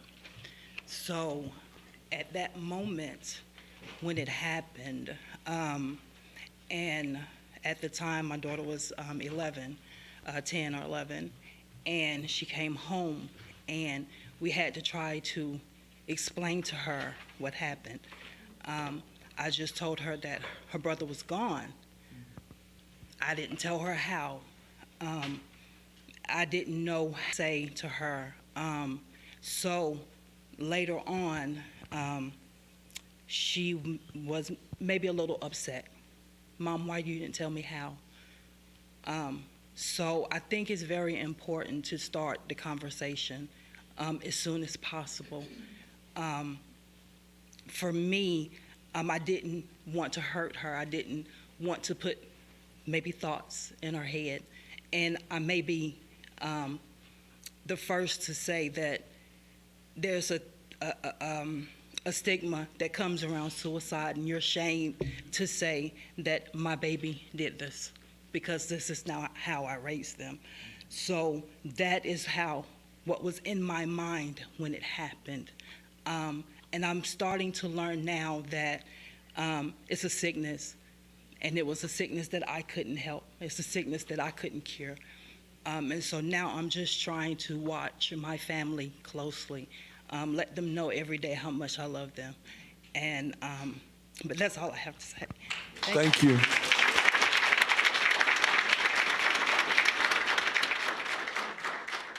Thank you for sharing. Did you have another question? No, ma'am. No, it's on you. All right. Hi there. Hi. My name is Joanne Walker, and I have 3 children, 13, 11, and 8. So I'm in the midst of the teenage, can y'all hear me? I'm in the midst of that teenage highs and lows, and you say you're going to punish them for something, and it's, oh, I'm going to go kill myself. It's awful. And we have mental illness throughout our family, and my husband is in law enforcement, so we have firearms in the home. And I just wanted to share a couple of statistics with y'all. More than 45,000 Americans die by gun suicide annually in the States. 90% of suicides attempted by gun result in death versus 4% by any other means. I have someone very close to me who attempted to kill herself twice, and I thank God every day that she did not have a gun near her. We talk about when do we discuss these things with the kids. Again, as early as possible, modeling responsible behavior if you have firearms.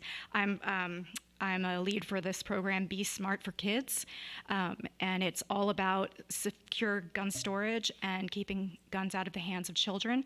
If you secure a gun, you can't use a gun to hurt yourself or anybody else.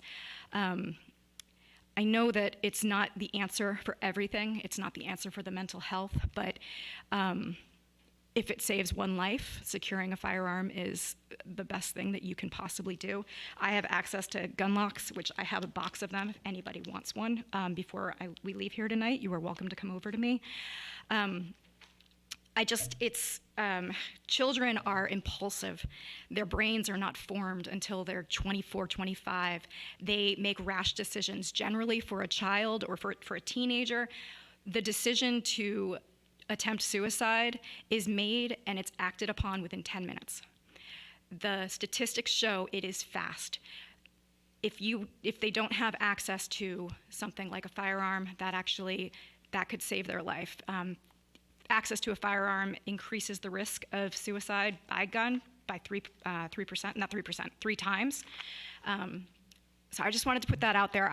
I'm happy to talk to anybody who wants any information. We do presentations. We work with medical facilities in the area. We work with school systems. But it's something that I think that is also it's an important thing to comment on, because suicide by gun is gun violence, and that is an issue in our community. Thank you so much. Hello. Hey, Miss Coach. Elaine, how you doing? Thank you so much for this. Unfortunately, I have had the experience of helping two of my very close friends deal with the suicide of their sons in the past 3 years. One African American, one white. Doesn't matter. It impacts us all. I'm not a mother, I'm an auntie to most people. But I care deeply about our kids. And, you know, one of the things that one of my friends shared when she was able to speak publicly about the loss of her 19-year-old son, who first tried with a knife and was not successful. And so he was able to go out and buy a gun, and he killed himself the same day that he bought the gun. And she said, no shame, no blame. My son had a mental health illness, and I want to be a part of helping to solve the problem. And we don't like to talk about it. I recently lost my baby brother to addiction. And when we got the autopsy, it said that he had severe depression. I didn't know that. I have a 20-year-old goddaughter who I just had an opportunity to spend some time with, who when she was 14, threatened to take her life. She was hospitalized. Her mom asked me to call her. And I grew up in a family where sharing emotions was not cool. Do not talk about how you feel. And I happen to be the sensitive one. So I always wanted to talk about how I felt. And because of that, I had a lot of shame about sharing feelings. And it caught up with me in my adult life, and I got therapy. And in some ways, I got better. But the thing that happened with my 14-year-old goddaughter that I just found out about a few weeks ago, she said, Auntie Elaine, she's 20 now, she's at Sarah Lawrence College, is that when you called me, you said to me, be honest, don't be ashamed of how you feel. You need to feel what you're feeling. Be honest with your counselors. Say it out loud. I didn't come up with this. I had a great therapist. And I'm going to love you no matter what your truth is. I just love you. And I am always your safe place. She shared that with me 2 weeks ago when I was on vacation. That meant the world to me. I want to be a part of the solution. Thank you.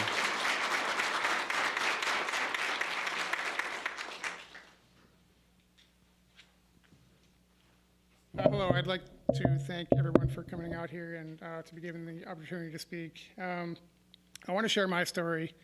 I want to thank the woman with the adopted child with the fetal alcohol syndrome. A lot of what she said struck a chord with me, so thank you. I adopted three children out of the foster care system. Obviously, they all have their own trauma, severe trauma histories, and their own issues. In particular, my youngest, I've got holes in the wall. I've watched her attack my dogs, attack my wife, attack my other children, tip over, furniture in the house, attempt to push me down the stairs, so on and so forth. And it's, at least for a while, I will say it seems to be getting a little bit better now, but at least for a while it was this endless cycle of go to the hospital, be released within 48 hours by them deeming it's behavioral, or go to, they send her to an inpatient where she is for about a week. Anybody who's dealt with this kind of stuff before knows that a week for acute mental illness like that is nothing. It's a med adjustment, and it's not even a true test if that med adjustment worked. And it's back home, and it's an endless cycle. And proactive measures again, in-home services in South Carolina. You have to wait until they're released from the hospital before you can apply for in-home services.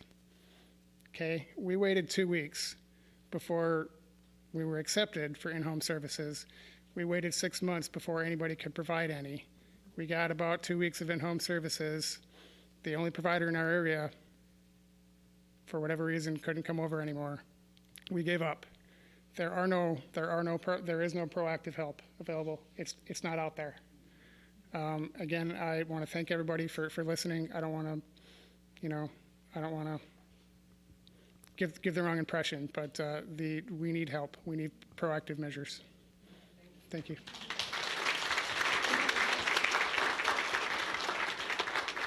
Thank you. Good evening. My name is Robert White. I'm the Executive Director for NAMI Piedmont Tri-County. Your stories tonight, your bravery, your safe space, I'm taking it to heart. I was at the summit that was discussed earlier, and my cry that day was, we need you. Tomorrow needs you. We cannot do this. I've heard, and thank you for the outstanding remarks about NAMI. We are here for you. We're here for each and every person out there that's hearing our voice. We got to be here for everybody. Collaboration is what it's all about. I ask you, come to our resource table. We got information for you. I need you. My staff needs you. Our community needs you. Get involved. To every story here, Mom, my heart bleeds for you. I wish I had the answer. Sadly, I don't. But together, if we can form something to get the Shakers and Mover in Columbia, to fund some of the things that we need, to fund some of these medical facilities, to fund 988. How do we do that? We advocate. We cannot do it by ourselves. Every person in this room, every person that's hearing my voice, I need you, NAMI needs you, and this community needs you. Thank you. Thank you. Thank you. Okay, you tell yourself you're not going to say anything, right? And then you're like, okay. I think I just want to offer, my name's Tara Sartain. I live down Saluda. I have come to just start getting involved in the community now that we're living on this side of town. I really, really like this side of town. But we adopted a 17-year-old internationally who I believe probably has some fetal alcohol syndrome issues, but I know that there's really not any help for that. A diagnosis is only given if there's 100%, like they know that the parent of the child was drinking. So when she finished high school in 3.5 years, didn't know English when she came here, came in and graduated high school as a 21-year-old, and then went off to college and had that freshman meltdown. And she tried to kill herself, and I put quotations around it because she's very, very smart, very bright. Emotionally, I would watch her climb the ranks. We had 7 kids in the house at one point, fostering our 8 and 9-year-old niece and nephew, and then my 4 children and the adopted one on top. And she would fight with the 8-year-old, and that's where I knew she was at emotionally. And then a couple of months later, she was fighting with my 10-year-old, And but when she went off to college, and I think I just want this to be an encouragement because we took it seriously. The way she tried to kill herself was taking Advil and melatonin. She said she just wanted to go to sleep and not wake up. And so the college, they said, we said, call somebody. She needs to be taken to, because even though the method was not dangerous, and it's kind of almost laughable because, you know, we know as adults that that's not going to do anything except make you take another hour nap. That was the cry for help. She needed something. And we weren't going to be stigmatized by the embarrassment of having a child that has to go to an institution. And we just said, yes, take her in the ambulance and take her and you evaluate her. We didn't want to pretend like we knew what we were doing, as if we were the professionals. And so they did, and she spent, I think, week and a half, 2 weeks, you know, Mom, the food's horrible, you know, and all this. But we also knew that we were not her savior in that moment either, and that she was in the place she needed to be. So she graduated in 3.5 years with a bachelor's degree, BS, and she is just doing great. She's on her way with a professional career in law enforcement, and of her choosing, you know. So the other thing we did really well was we just loved her as a family, and we got our community involved too, and we talked to a lot of people.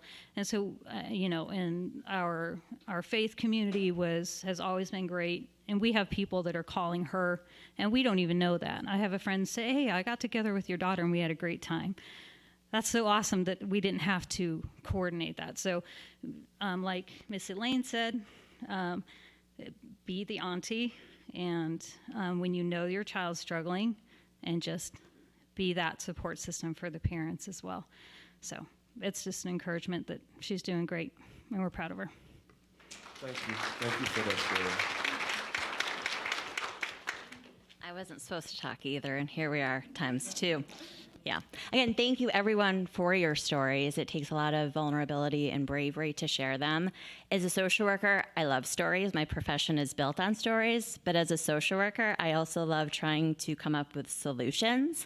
So gatekeeper training, number 1. Number 2, we need a suicide prevention coalition in the city of Rock Hill, where all of agencies, organizations, city council members come together. We take these stories that were shared and we advocate, because all of these voices together are stronger.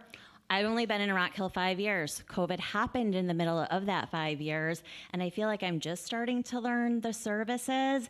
I feel like some of them duplicate. I feel like some of them compete, and it doesn't make sense. We can do more if we have, and I'm not going to be in charge of this. I will participate, but no is a complete sentence, working with my therapist.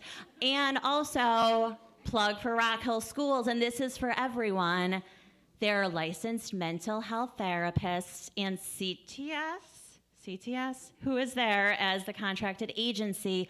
All of your kiddos in the Rock Hill School can have therapy from the Rock Hill School. They do not need to be in crisis. Dr. Turner might get upset with, I'm gonna look this way. They can all receive services, and a couple of the licensed mental health therapists are over there when the referrals are off the hook tomorrow. They don't need to be in crisis. Like all of our kiddos right now post-COVID, they all qualify for therapy right now. So lean in. And I don't know, Perry Sutton, you're in charge of the Suicide Prevention Coalition. Get moving, put it down, Dr. J. Teach him how to start a coalition. He knows it. You got this. And you know, when you said, I want to do it, you want to do it. I will serve on it. And I heard you when you said that. But remember, I was in the military for 30 years. I was retired as a chief. And so once somebody brings up a subject, I'm going to say it like this. When God gives you something, God gave me this. He gave you that. And so you're in charge of it. We'll help you. No, I don't have time this semester. I will help. I didn't have time to go back to Winthrop. I didn't have time to serve as a city council. I didn't have time to serve. I don't have time to coach football. Dr. Turner will tell you no, that I can't take it on. Speak to Dr. Turner. I'll let her fight that battle. You got me? You got me. Thank you all. Thank you. I'm sorry. We don't have one in Rock Hill, but we have one at the state level, yes. Yes, ma'am. You've been wanting to get up there, and I've been waiting for you to go. You'll go and come out. So let's hear it. Hi, I'm Maria. I'm one of the new advocates for NAMI. Great organization. Just wanted to share my story super quick because I've heard a lot of people talk about this, and it's the adoption and foster care community. I was adopted at 4 years old from Russia, this little tiny town. We don't have to get into geographics because I will fail that subject. And I was adopted at 4. And when people talk about what age is the best age to talk about mental health, I believe it should have been then. I think there's some pediatricians will tell you early intervention is the best intervention, and that goes for mental health as well. Being adopted at 4, I had a learning curve. I had a speech delay because I spoke Russian and not English. I learned English in the first month that I was here. But the problem with but a lot of adoptions now are considered open adoptions. So a lot of people know about their history, their mental health issues, like if you're diabetic or you have this or that. But I had a closed adoption, so I don't know anything about my mental health. But what I do know is that I do struggle with mental health.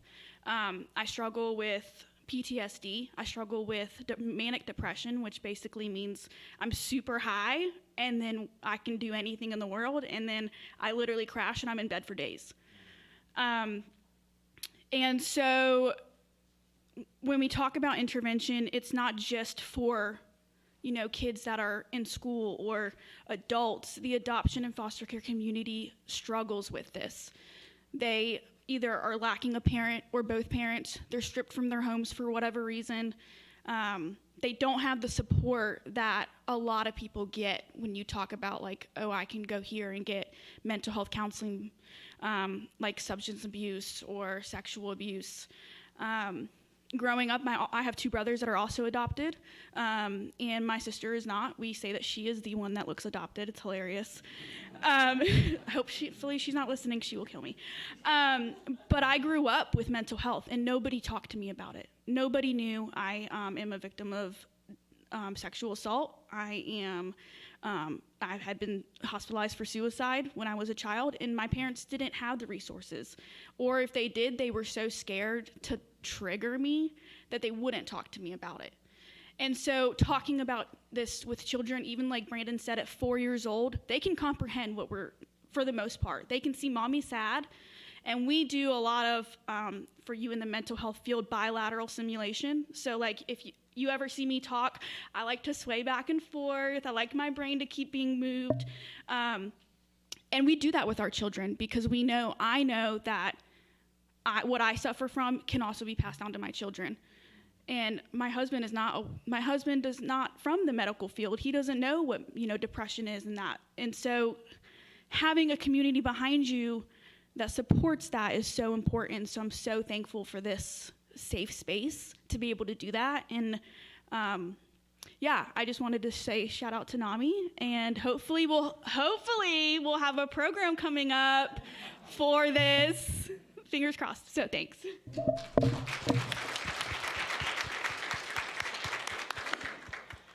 I was just going to address also the adults as far as the Rock Hill School District goes, because we do have a mental health line for all of our staff and everybody who's associated with the school district as well.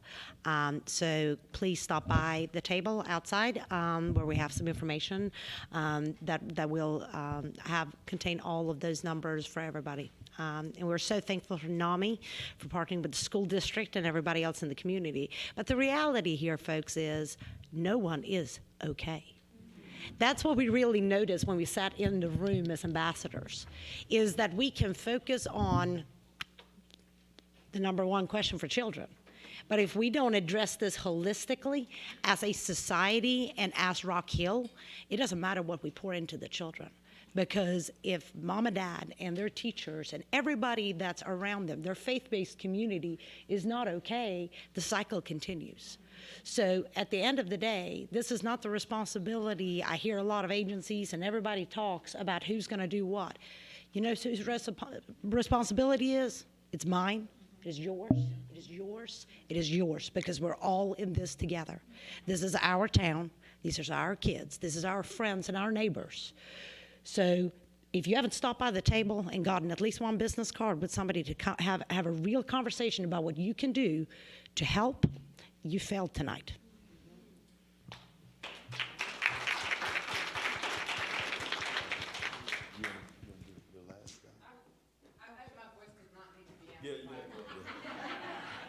Well, let me just add this. I think everybody's pretty much summed up what I was thinking as I was trying to just sit in my chair. And so since we have picked up this mantle as a community, I'm also a solutionist. And so the first thing I was thinking when you, Dr. J, started talking is how have we taken the Safe Space program and integrated it into our schools? Because as you can see, we have very few teenagers here, we have very few children here. How do we take this and implement? Like, what prevention strategies do we employ? We have a lot of resources, but the resources, and we need additional resources, but the resources we have, we need to make sure they're integrated into our schools. And I think in our efforts to be proactive, we need to make sure, just like in universities, they have University 101, we need to make sure that we employ something very similar in our school districts so that our children are comfortable talking about their feelings, so that, you know, our mental health professionals are able to detect the symptoms and the signs of isolation. I don't know if they have mental health counselors within the school district. I know they actually have, you know, mental health professionals. I don't know, but I know they actually do have counselors. And so we need to make sure that we're bridging the gap with the school district. I understand the partnership, I understand the collaboration, but I think we're missing a link. And I think the link that we're missing is the collaboration and the collective systematic efforts that we're talking about coming together to form, and the formation, the partnerships, take it into the schools, because that's where it starts. And I think that's important. So from here, from this point on, the question is, when we leave out the doors, what do we do? Well, we need to employ these strategies into the schools, and we need to use the agencies and the resources that we have to employ the strategies. That's where we start. Thank you. I'm going to give you two things, and then I'm going to give it to Judy and Dr. Turner. When we started this journey, we had no direction. We were being led. And our first symposium, it was with the NFL guys, because it happened right after Philip Adams incident. The second symposium, it was business leaders in the city of Rock Hill. We didn't plan that, that's how it came up. This one it's been parents, it's been adults. I think now we can go after the kids, because if we'd have went after the kids first and we didn't know what we was doing, we'd have messed up. So I think Serena and Lisa, because where's Lisa Brown? Lisa Brown and Serena, y'all stand up, because listen, these two take care of everything. They do it all. They call and check on me. They thought I was gonna be late, but they do it all. So it's all they're doing a great job, and I think we're doing it. And this is my buddy here, Judy from NAMI. This is Judy from NAMI, y'all. Go ahead, Miss Judy. You're embarrassing me, Coach. So I just want to let people know that at NAMI, South Carolina, I do have a program called Ending the Silence, and it's for our middle and high school students. Okay, so this is something that I have been working on for many years now. And I'm not going to lie, that COVID was really hard. You know, people weren't able to really have me in to talk to the students. I'm just one program. You know, I'm just one program, but I feel like I'm part of the solution. As far as trying to talk to, you know, students about what mental health conditions look like. You know, what does suicide look like? You know, what can you do if you are concerned about a friend that is maybe thinking about suicide? And, you know, and what I'm hearing from our kids is, you know, that they're afraid that they're not being listened to. You know, they think that sometimes their parents say, you know, hey, I'm not old enough. You're not old enough to have depression or anxiety, okay? And so it's really hard, you know, when we get some of those questions. So, you know, we try to explain that there's other trusted adults that they can go to. But I did want to let you know that, you know, there is a program for our middle and high school students, and I am working very hard in the community to, you know, spread the word. And like I said, I'm only one person, but I did speak to about 700 kids the past week in our community. So did want to let you know that. We'll let Dr. Turner end it, but Dr. Larry Stevenson, you were supposed to say something. This is one of my best professors. He turned his head, one of the best professors at Winthrop University right there. So thank you for all that you do. He's also a police officer in York, too. We wear many hats. Reserve police officer. We do. Dr. Turner, I'll let you have the last word. Well, thank you, and it's been wonderful to be part of this symposium tonight, to hear our stories, to hear all of our resources, and just to share the advocacy for our children and our young adults. Rock Hill Schools, 17,000 children, 2,400 employees, our community. We are here for everyone. As we're taking a look at what we can do for mental health, we are looking at the whole picture, the whole child. We have, in every school, we have someone that a child can turn to. First and foremost, their teachers. Our school counselors are there for them. Our teachers, each and every one, are learning how to take the time, take a break in the class. And I even talked with a number of new teachers as they went through the Learning to Rock program, how they can take time every period of the day if they need to. We can call it circles, we can call it team meetings, whatever we do, but to take that time, the 5 to 10 minutes of the day, for any student who wants to talk, you don't have to, and express themselves without judgment. So I did want to mention that we have that in our classes. We also have what we call behavior management assistants or crisis management assistants.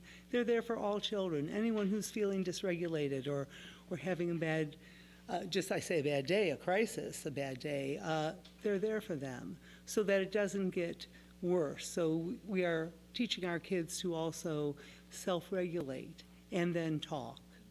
It takes time, it takes all of you. It takes our parents, it takes our professionals, and it takes all of our resources that we have.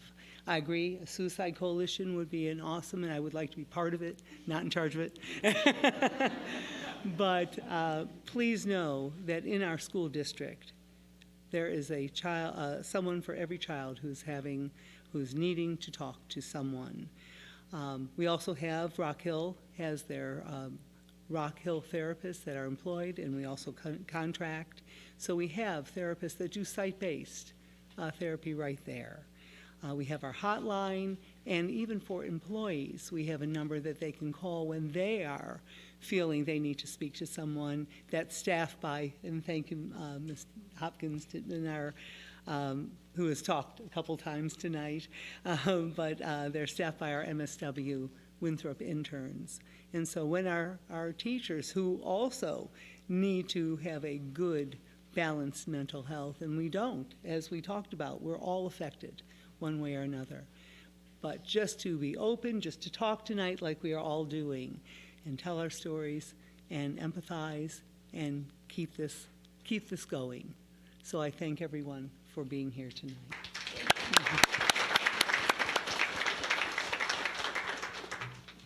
Hi, thanks. Okay, I'll come to the.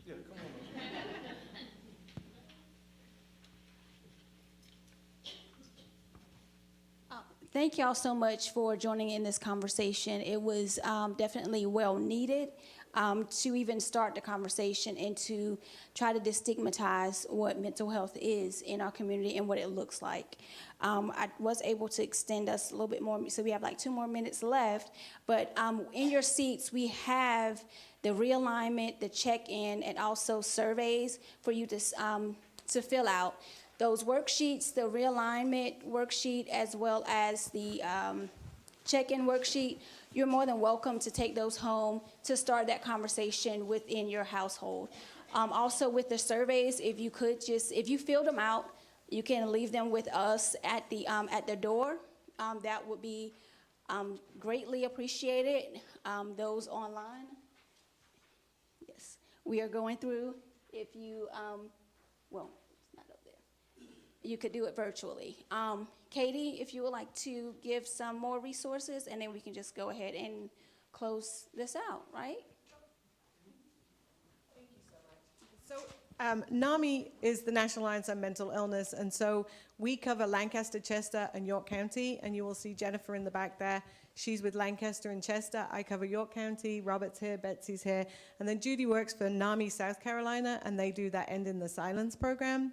So we have a drop-in center here in Rock Hill. It's open 11 till 3, Monday, Tuesday, and Wednesday. And that's a safe space for people to come and have a cup of coffee, to watch a movie, to knit, to sew, to do a puzzle, to hang out, to have a cup of tea with me, because I'll always put the kettle on and start working and have a chat with you. If you need resources, I have pages and pages of resources for everybody. We also have our 11 support groups every month. They're completely free. You could attend via Zoom, and some of them are in person. We meet at the Hut again.